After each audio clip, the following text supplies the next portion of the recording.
ഈ യുഗത്തിന്റെ പരിവർത്തനം പോലുള്ള മഹത്തരമായ പ്രവൃത്തികളിൽ നിങ്ങൾക്ക് ചെയ്യാനുള്ളത് അതിന്റെ ശ്രേയസ് സ്വീകരിക്കുക എന്നതു മാത്രമാണ്. ആരെയാണ് ജയിക്കേണ്ടത്, ആരെയാണ് തോൽപ്പിക്കേണ്ടത്? ആരെയും തോൽപ്പിക്കേണ്ടതില്ല, ആരെയും ജയിക്കേണ്ടതുമില്ല. ആരോടും മത്സരിക്കേണ്ടതില്ല, നിങ്ങൾക്ക് ആരോടും യുദ്ധം ചെയ്യേണ്ടതുമില്ല.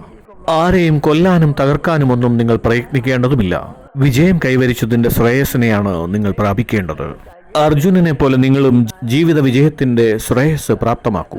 എനിക്ക് കുടുംബവും കുട്ടികളുമുണ്ട്. എന്റെ കടയിലെ കാര്യങ്ങളാകെ താറുമാറാവും. എന്റെ ജോലിക്ക് പ്രശ്നം വരും. എനിക്ക് സമയമില്ല. എന്റെ കയ്യിൽ പൈസയില്ല. എനിക്ക് കോടതി നടപടികൾ നേരിടേണ്ടി വരുന്നു. ഇത്തരം വ്യർത്ഥമായ കാര്യങ്ങളെ ഓർത്ത് നിങ്ങൾ വേവലാതിപ്പെടരുത്. അങ്ങനെയെങ്കിൽ നിങ്ങൾ ശ്രീകൃഷ്ണ ഭഗവാനെ കേൾക്കേണ്ടതുണ്ട്.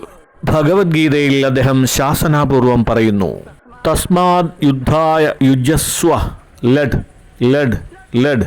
ആവലാദികളുമായി കഴിയുന്നു ഈ ലോകത്ത്. എനിക്ക് ജോലി നഷ്ടപ്പെടുമല്ലോ, എന്റെ കൃഷിയിടങ്ങളെല്ലാം നശിക്കുമല്ലോ, എന്റെ വസ്ത്രവ്യാപാരത്തിൽ തകർച്ച സംഭവിക്കുമല്ലോ. ഇങ്ങനെ അതും ഇതും ചിന്തിച്ച് ആശങ്കപ്പെടാതെ പോരാടാനായി ഇറങ്ങൂ. അപ്പോൾ നിങ്ങളുടെ കാര്യമോ, ആ ഉത്തരവാദിത്തം ഞാൻ ഏറ്റെടുക്കുന്നു.